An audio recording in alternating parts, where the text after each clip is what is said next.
क्या आपको पता है कि एक महिला जो बर्फ में जमने के बाद भी जिंदा बच गई? और क्या कभी मछलियों की बारिश होते देखा है? और एक व्हेल जिसने एक इंसान की जान बचाई हो? और क्या होता अगर एक विशाल उल्कापिंड ने डायनासोर का सफाया नहीं किया होता? ऐसे ही अमेजिंग फैक्ट्स को जानने के लिए बने रहना वीडियो के एंड तक। नंबर 1, क्या आपने कभी कोई ऐसी कहानी सुनी है और कहा हो कि ये पॉसिबल नहीं है? Story of gene Hilliard. Gene Hilliard बर्फ़ में जमी हुई ठोस पाई गई थी, लेकिन फिर भी वह जिंदा बचने में सफल रही। यह सब तब स्टार्ट हुआ जब वो बर्फीले इलाके में सफ़र कर रही थी और तब अचानक उसने अपनी कार से कंट्रोल खो दिया और दुर्घटनाग्रस्त हो गई। उसकी कार स्टार्ट नहीं हो रही थी, इसलिए वह कुछ मदद के लिए वहाँ से चली, लेकिन बहुत कम टेम्परेचर के कारण वह बर्फ़ पर गिर गई और बेहोश हो गई। अगली सुबह उसे हॉस्पिटल ले जाया गया। उसकी स्किन पूरी तरीके से जम चुकी थी और उसकी आंखें किसी भी लाइट के प्रति रिएक्शन नहीं कर रही थी, लेकिन वह जीवित थी। उसकी नर्व्स केवल 12 बीट पर मिनट थी और उसके बॉडी का टेम्परेचर सिर्फ 88 डिग्री फ़ारेनहाइट था। एक नॉर्मल बॉडी का टेम्परेचर 98 डिग्री फ़ारेनहाइट होना चाहिए।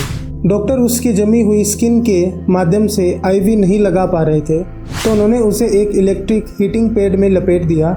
लेकिन डॉक्टर्स दंग रह गए थे कि उस लेडी को कोई भी ब्रेन डैमेज नहीं हुआ था और उसके किसी भी ऑर्गन को ज़्यादा नुकसान नहीं हुआ था। इस घटना को चिकित्सा चमत्कार नाम दिया गया, लेकिन फिर भी यह इस बात को क्लियर करता है कि हमारी बॉडी जीवित रहने के लिए बनी है। 0 डिग्री से कम एक्सट्रीम परिस्थितियों में भी मानव शरीर जीवित रहने के लिए हार्ट बीट और श्वसन जैसी आंतरिक गतिविधियों को धीमा कर देता है, जिससे हम सरवाइव कर पाएँ।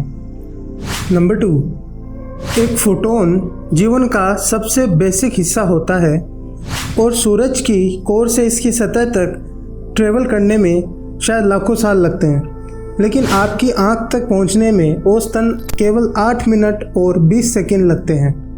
इसका मतलब है कि हम जो सूरज की रोशनी देखते हैं वह खुद मानव जाति से बहुत पुरानी है। नंबर 3, क्या आपने कभी सुना है कि मछलियों की भी बारिश होती है? जी हाँ, ये सच है। सेंट्रल अमेरिका के एक शहर जिसमें हर साल एक बार मछलियों की बारिश होती है। ये वहाँ पर एक इवेंट होता है जिसे वहाँ के लोग रेन ऑफ फिश बोलते हैं। हर साल मई और जून के करीब वहाँ से तूफ़ान गुजरता है और उस तूफ़ान की वजह से उस शहर में सड़कों पर हज़ारों की संख्या में मछलियाँ गिरी हुई मिलती है। ऐसा माना जाता है कि ये घटना वाटर स्प्राउट्स या वाटर टोर्नेडो की वजह से होती है और ये टोर्नेडो समुद्र से मछलियों को लेकर चलते हैं और उस शहर में फिर वो मछलियाँ बारिश के साथ नीचे गिर जाती है। नंबर 4, डायनासोर के विलुप्त होने में अदर फैक्टर्स भी शामिल थे, लेकिन डायनासोर्स का एक्सटेंशन एक बड़े उल्कापिंड की वजह से हुआ था। आखिरकार 160 मिलियन वर्ष पहले धरती पर डायनासोर का डोमिनेंस का एक अच्छा और लंबा दौर चल रहा था। अगर यह कंटिन्यू रहता तो हमारे जैसे प्राइमेट नहीं बचे होते। शोधकर्ताओं ने अनुमान लगाया कि देर से उभरने वाली ट्रोडोंटिड स्पीशीज़ के ब्रेन का साइज बड़ा होने के कारण अधिक इंटेलिजेंट डायनासोर्स मानवता के स्थान पर विकसित हो चुके होते और बड़े बर्ड्स के रूप में विकसित हुए थे। नंबर 5, एक व्हेल जिसने 2017 में एक महिला को शार्क से बचाया था। एक समुद्री जीव विज्ञानी कुक आइलैंड से कुछ ही दूरी पर तैर रही थी जब उसने अचानक एक हम्पबैक व्हेल को अपने पास आते देखा। फिर अचानक से उस व्हेल ने अपने सिर और पेट के साथ उस महिला को अपने ऊपर लाने के कई प्रयास किए। ये बहुत ही अविश्वसनीय घटना थी। फिर वो महिला अपने रिसर्च कैंप में लौट गई, लेकिन जब वो बाद में दोबारा आई और जब उसने पानी में देखा, पता चल गया था कि उस व्हेल ने ऐसा व्यवहार क्यों किया। उसने पानी में देखा कि एक टाइगर शार्क उसके पास में ही तैर रही थी और व्हेल ने उस महिला को शार्क से बचाने के लिए और जल्दी से जल्दी पानी से बाहर निकालने के लिए प्रयास किए थे। विशेषज्ञों के अनुसार हम्पबैक व्हेल अपने बच्चों के लिए बहुत ही प्रोटेक्टिव होती है। यह हमेशा शिकारियों की तलाश में रहती है। शायद इसीलिए एक महिला को बचाने के लिए उसने ऐसा काम किया।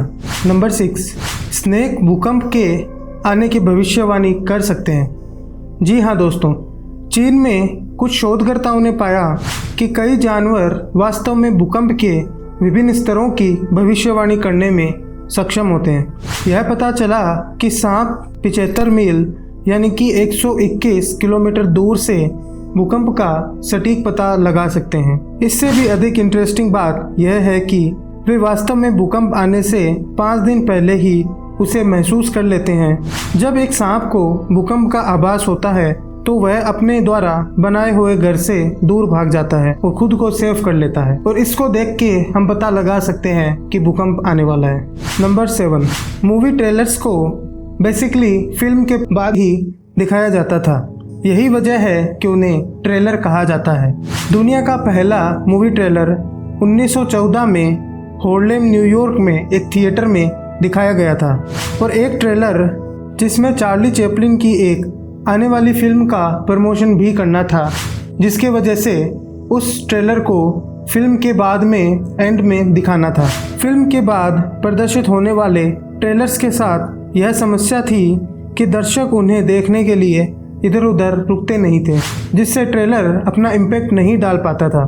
इसलिए बाद में ट्रेलर्स को मूवी के पहले ही दिखाना स्टार्ट किया गया ताकि वह ट्रेलर ऑडियंस को इम्पैक्ट कर सके। नंबर 8, इवनिंग स्टार या फिर मॉर्निंग स्टार क्या होता है? दोस्तों, चंद्रमा के बाद सबसे चमकीला प्लेनेट शुक्र होता है। शुक्र चंद्रमा के बाद पृथ्वी से देखा जाने वाला दूसरी सबसे चमकीली वस्तु होती है। आपने कभी ना कभी नोटिस किया होगा कि शुक्र प्लेनेट जो कि रात होने से पहले और सुबह होने पर भी चमकता रहता है, इसलिए इसे इवनिंग स्टार या मॉर्निंग स्टार भी कहते हैं।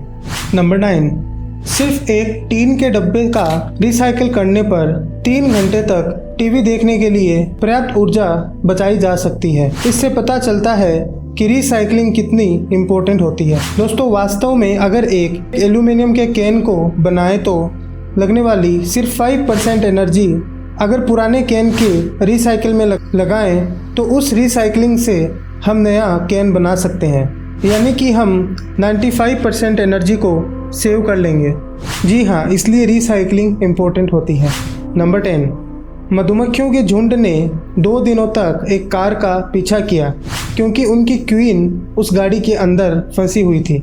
जब एक लेडी नेचर रिजर्व की यात्रा से लौट रही थी तो मधुमक्खियों के झुंड ने गाड़ी का पीछा किया। इसका कारण था कि किसी तरह एक रानी मधुमक्खी उसकी गाड़ी में फंस गई थी।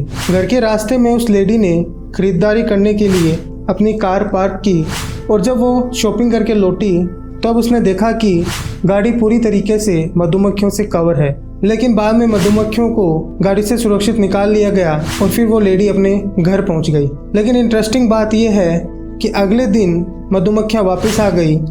एक्चुअल में रानी मधुमक्खी अभी भी उसकी गाड़ी के अंदर ही थी और मधुमक्खियों ने पूरे घर तक उसका पीछा किया। बाद में जब पता चला तो उस मधुमक्खी को गाड़ी से निकाल दिया गया और फिर बाकी की मधुमक्खियां भी रानी मधुमक्खी के साथ चली गई। दोस्तों, अगर वीडियो अच्छी लगी हो तो चैनल को सब्सक्राइब करना और वीडियो को लाइक ज़रूर करना। तब तक के लिए मिलते हैं अगली वीडियो में। Thanks for watching this video.